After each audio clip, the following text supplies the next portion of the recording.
Assalamualaikum warahmatullahi wabarakatuh. Saya Neng Halimatus Sadiah dari Fakultas Hukum Universitas Surya Kencana Cianjur semester 5 non-reguler. Di sini saya akan menyampaikan hasil resume saya dari buku 2 yaitu Otonomi Daerah dan Desentralisasi.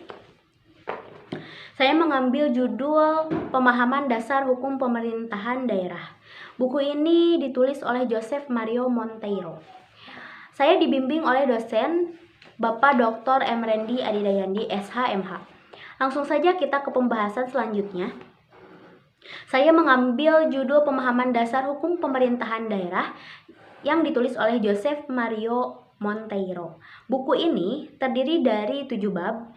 Langsung saja kita ke bab 1. Bab 1 itu membahas tentang konsep otonomi daerah. Istilah otonomi secara etimologi berasal dari kata Yunani, yaitu autos. Autos itu artinya sendiri, nomos artinya hukum atau peraturan.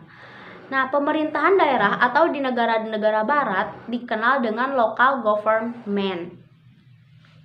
Dalam penyelenggaraan pemerintahannya memiliki otonomi yang didasarkan pada asas, sistem, tujuan, dan landasan hukum.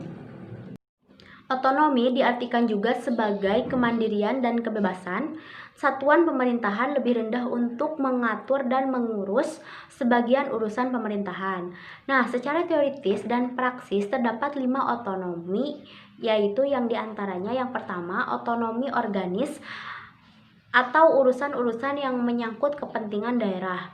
Yang kedua, otonomi formal. Otonomi yang tidak dibatasi secara positif sepanjang tidak memasuki area urusan pemerintah pusat. Yang ketiga, otonomi material, yaitu otonomi dibatasi secara positif yang menyebutkan secara tegas apa saja yang berhak diatur dan diurusnya. Yang keempat, otonomi real, yaitu gabungan antara otonomi formal dan otonomi material, yaitu yang menentukan pengalihan kewenangan urusan didasarkan pada kebutuhan dan keadaan serta kemampuan daerah yang menyelenggarakan. Yang kelima yaitu otonomi nyata, tak bertanggung jawab, dan dinamis. Selanjutnya, asas-asas otonomi daerah terbagi menjadi 3, yaitu yang pertama desentralisasi, artinya acara atau sistem untuk mewujudkan asas demokrasi. Yang kedua yaitu dekonsentrasi, artinya penyerahan beban kerja dari Kementerian Pusat kepada pejabat-pejabatnya yang berada di wilayah. Yang ketiga yaitu tugas pembantuan. Pasal 1 angka 11 Undang-Undang Nomor 23 Tahun 2014 tentang Pemerintahan Daerah bahwa tugas pembantuan adalah penugasan dari pemerintahan pusat kepada daerah otonom.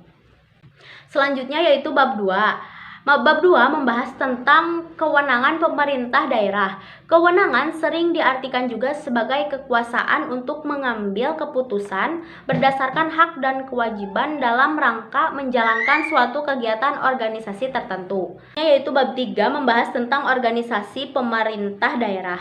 Hak DPRD yaitu yang pertama ada hak interpelasi, yaitu hak DPRD untuk meminta keterangan kepada gubernur mengenai kebijakan pemerintahan daerah yang penting dan strategis. Yang kedua yaitu hak angket, hak DPRD untuk melakukan penyelidikan terhadap kebijakan.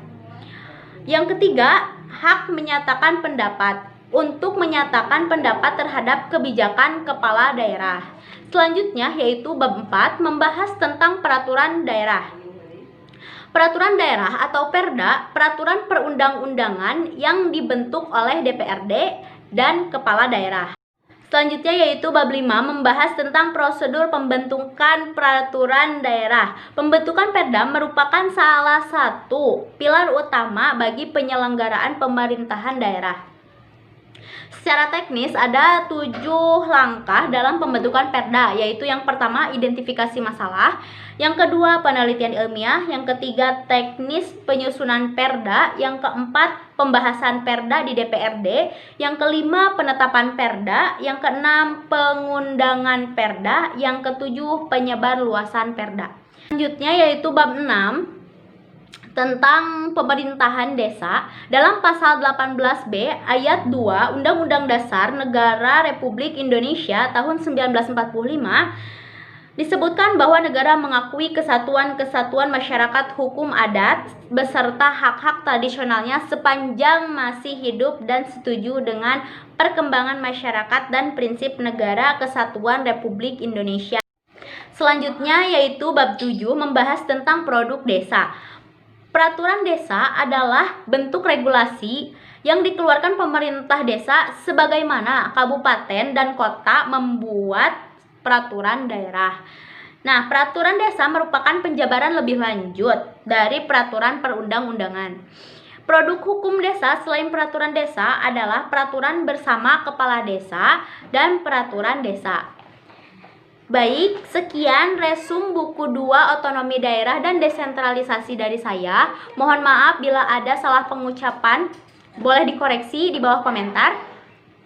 Terima kasih. Wassalamualaikum warahmatullahi wabarakatuh.